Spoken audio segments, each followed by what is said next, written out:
the Agile brand.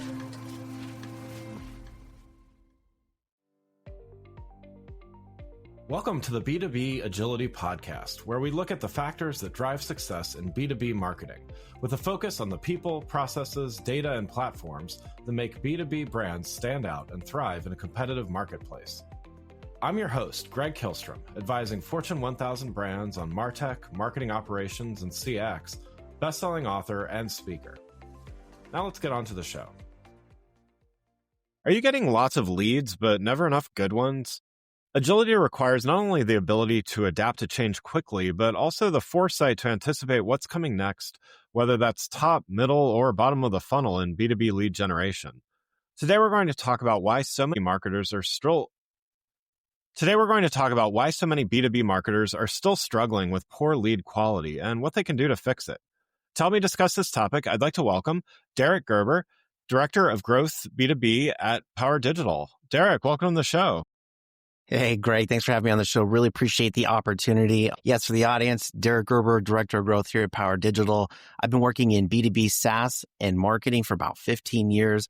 I'm passionate about working with global teams, building world-class marketing solutions that drive pipeline and, of course, revenue. So I focus, again, directly here on driving programs internally, but then also making sure that we're building implementable and scalable ABM-like approaches for our clients at scale.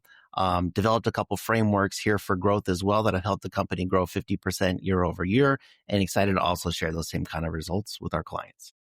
Nice. Well, yes, you're definitely the right person to talk about this topic here. So yeah, let's dive in here. And I want to start with what I touched on in the beginning, and just this problem of poor leads, not necessarily not enough leads, but just not the right ones. And I've certainly lived through that myself before, so I know what that's like.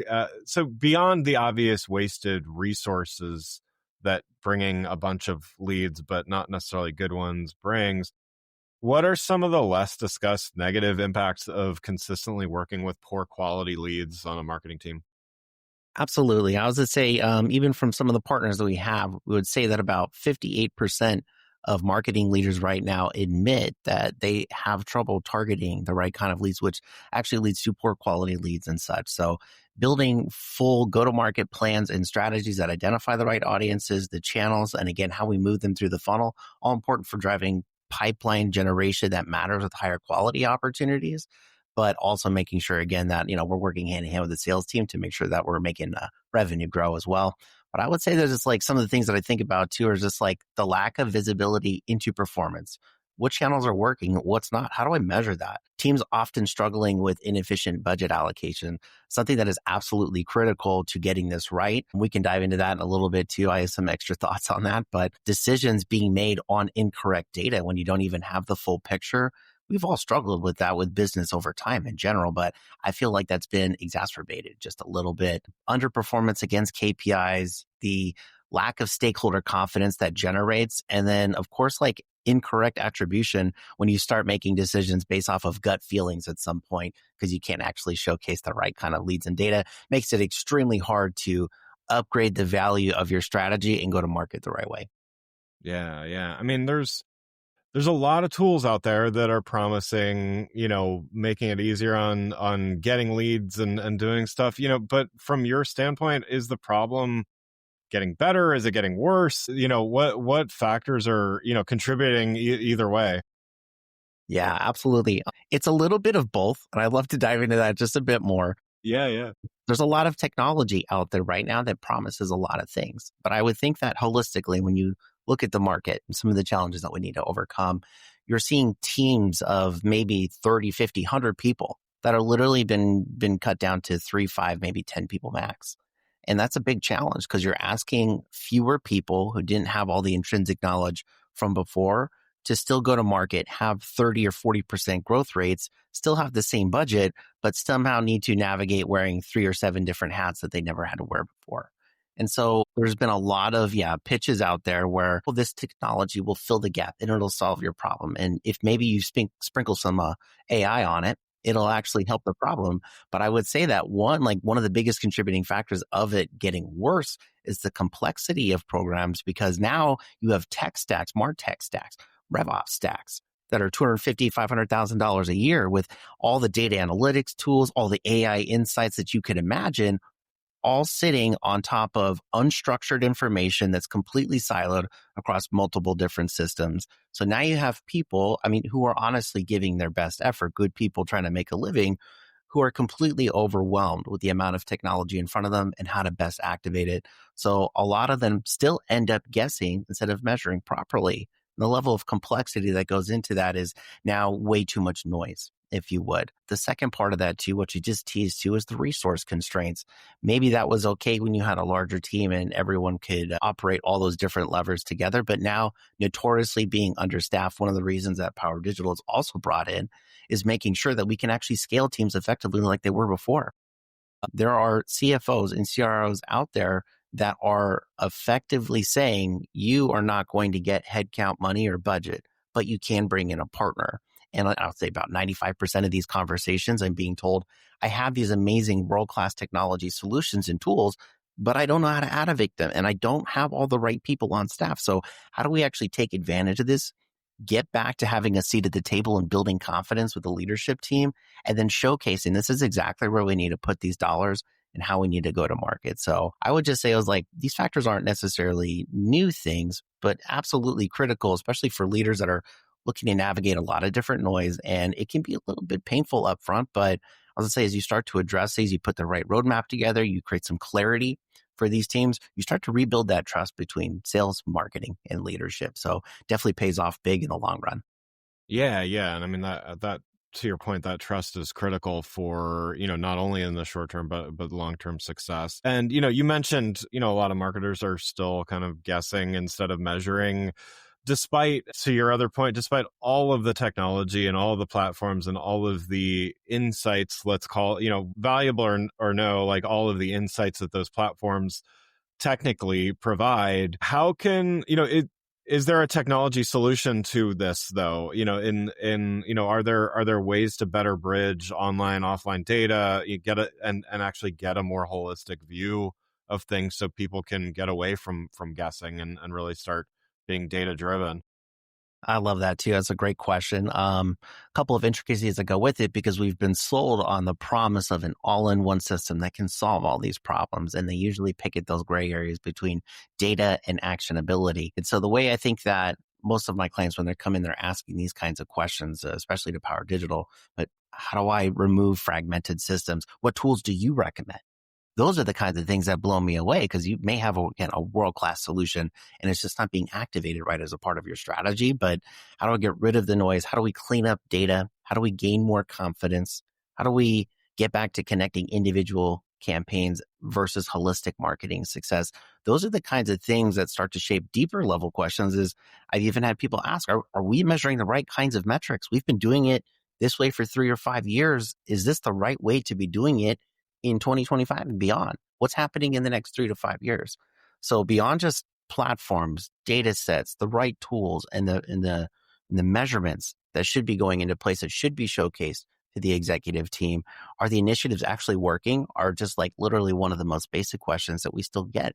A lot of people have differing information when it comes to measuring the success of a campaign. And I'm not just talking about first touch, last touch. There's a lot that goes a little bit deeper than that. So I was to say, ultimately at the end of the day, people just want to know, for my target audience, for the fit of my product, the size of my product, small, mid, enterprise kind of solutions, right? Do I have the right kind of marketing allocation mix based off of the growth maturity of the size of my organization and where I'm at today? Those are a lot of the basic questions that we're helping solve, but that's how we're starting to get through that clarity. Is you got to ask some of those tough questions up front, but you can see pretty clearly up front, we're helping these teams solve that at scale. Yeah, yeah. And so how do strategies like, ICP, journey mapping, intent data analysis, how effective are these in your experience in improving lead quality? And are there some key considerations for implementing them successfully? Yeah, absolutely. When it comes to building out our power methodology, if you would, for B2B and how to break into these audiences, it's always going to start with that ICP breakdown. And we have some unique partnerships and data insights that we bring to clients that they haven't seen before. But as a part of our power circuit audit process, if you would, we take a lot of time in discovery to understand who's the right audience. Have you done that homework and that full journey buyer mapping? If you haven't, we have recommendations, a way to fill that in. But essentially what we come back with, it takes our analyst team a couple weeks to do this. We actually come back and show the intent of your ideal audience and your TAM in the last year and in the last 30 days. We then go a little bit deeper and actually showcase the ideal channels for where you should be advertising into based off of Nielsen data that we have.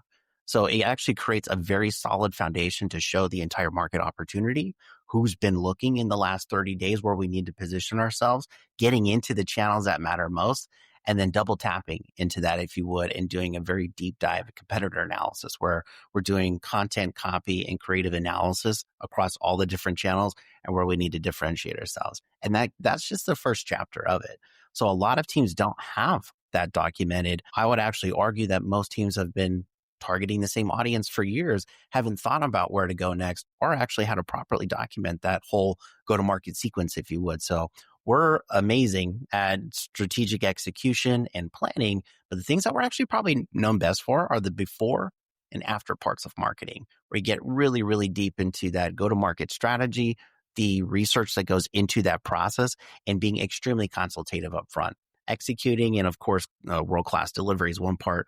But then again, at the end of the day, actually how you measure against that is something that we have some advanced capabilities in. So really excited to be able to bring that to our clients, of course. But the more that we focus on penetrating those right audiences with more personalized campaigns, content, creative that really hits home, creates an impact and value for them, that's how we're going to build trust for our clients and, of course, their brands across the world. Yeah, I mean, the channel focus alone, I would imagine, if so many marketers are guessing instead of measuring, and they're flooded with insights, all that stuff we've already talked about.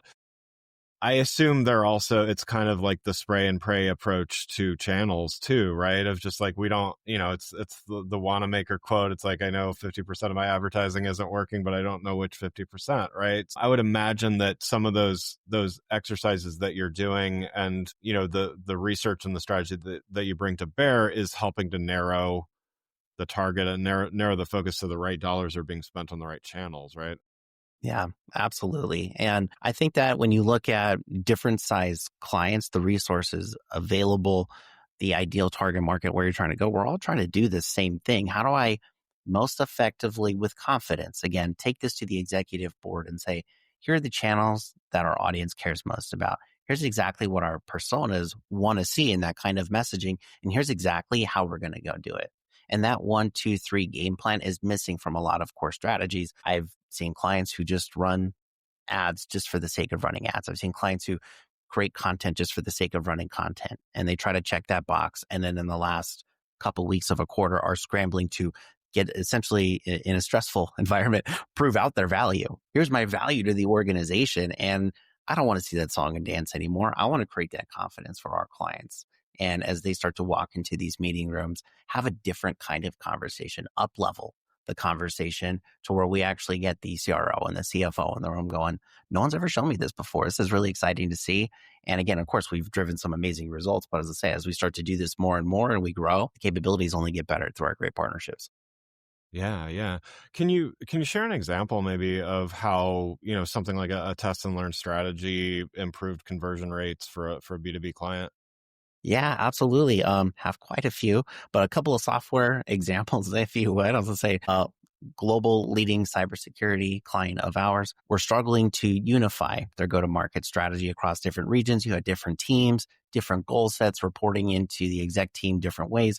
You also had 3 different divisions across the organization who were all geared under marketing, but not necessarily talking to each other or unifying their efforts together well across paid media, content strategy, and also the branding division. So in the past, about year and a half, if you would, focusing where we can make the greatest impact for immediate paid media campaigns and what we were able to do a content strategy in unifying those efforts, we actually saw 133% surge in paid media qualified opportunities with an 85% increase in MQLs. And some might say that's a little bit of a vanity metric, if you would, to some, but about 70% of those turned into SQLs, which was way above the benchmark threshold that we actually had for other clients. So driving quality pipeline and revenue and opportunities coming out of that is actually best leveraged too when you're running global brand campaigns synonymously with that. And so not only increasing the ability to better target these audiences,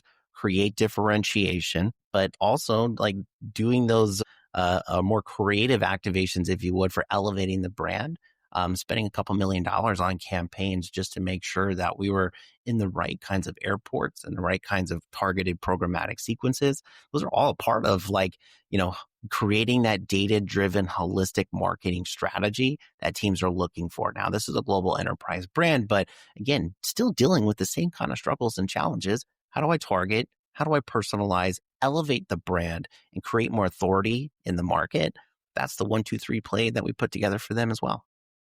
Yeah, I love it. So what's on your radar as far as emerging technologies, trends that you're, either already adopting or keeping your eye on from a B2B lead generation perspective? Absolutely. I was going to say the three biggest areas that I see right now as to where things are trending and where they're going, where I see the most action that's going on in the market is going to be one, it's the push towards more AI-driven personalization at scale. That only happens when you have the right kind of data structure, like we were talking about earlier on the show. But if you have fragmented data, you're lacking those moments of true insights, you're never going to be able to create personalization at scale. So a lot of platforms, a lot of teams really focusing on how do I create this personalization at scale through technology to help better leverage what the marketing team can pull off. But then again, also supporting the sales team, absolutely clutch and critical to get on your roadmap here in the next couple of years.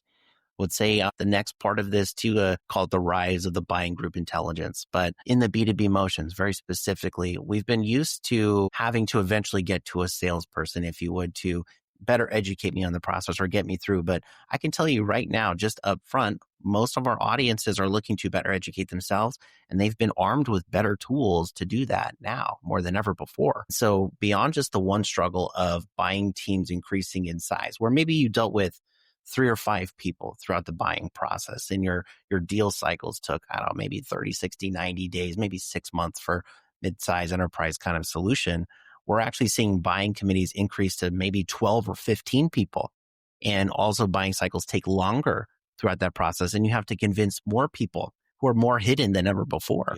So those teams who can actually create more champions internally across larger buying groups and better enable the conversation to elevate the brand into being those top 2 or 3 considerations, like I like to say, they're the ones who are winning. So think about the bigger, longer game.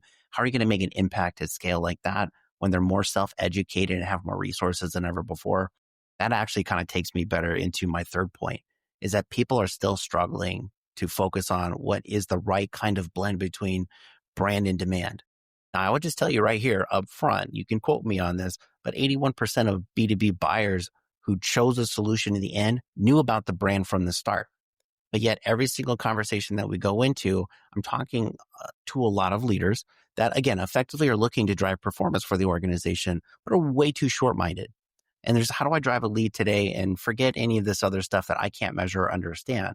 And there's a business case to be had there, because those teams, like when they look to us here at Power, we can explain the value of demand generation, ABM, and then also brand campaigns as well.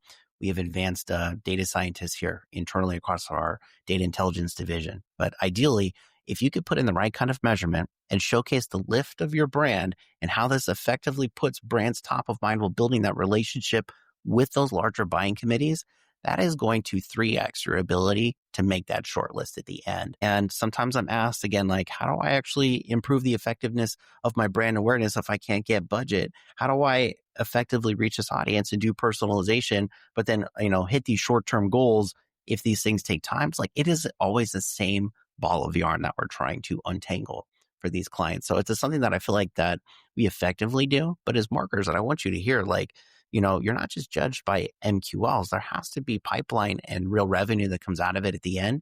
So if your brand is not out there building the story, being a part of the community, driving genuine, insightful, and helpful information to your audience, you're not going to make it to the end of that cycle. You're not going to be Right. that short list. So I just want everyone to hear is like, as you start looking towards the future in the next couple years, think of how you're best allocating yourself for almost more of an agent to agent like experience for where your buying committees will all have their own agent. And when they go online to research the right kind of solutions, you need to have your agents in the right moment being able to answer those questions, better educate audiences up front. So when you do bring them in and it does come time for that conversation, you are ready to go right there in that moment. And you're already being shortlisted because you've checked all the boxes along the way. Yeah, yeah, love it. So then, as we wrap up here, what advice would you give to a B2B marketing leader that, excited maybe about some of these things, but still a little overwhelmed by, the complexity, the platforms, all of the above that we've talked about today? What would your advice be to them to start making some tangible improvements? Yeah, I was going to say my first piece of advice for those B2B marketers that are out there looking to make an impact today, right? Just take those small little moments to focus on your content strategy because that is more powerful than ever before. And we've seen how we interact with brands changing. But remember, for those B2B audiences, you may be in the middle of a day using all the B2B jargon in the world. But at the end of the day, we're all just people and you're looking to build relationships with brands and people that you trust. And if you don't have your a spokesperson out there, if you would, creating that kind of personalization and trust, you're going to miss the boat. You're also not going to be ready for AI as we continue into what LLM search would look like. So again, from an SEO, a content perspective, the mediums in which we communicate, short form video content, 600% more likely to convert. What have you done to verticalize the impact of your work and really focus in on each one of your TAM niches? Like, that's a powerful place to be that can make a ton of impact for you. So don't be generic, don't be general, be ultra focused in those great little moments. That's a great way to build your brand and trust. I'd also say here too, is just kind of thinking ahead, like when you're asking yourself the right kinds of questions in the room, right? The most costly mistakes that I see is thinking about you can't just lead with feature rich components and hoping that is the thing that creates your differentiation. You need to be thinking about your audience who's waking up and going, how can you solve my problem?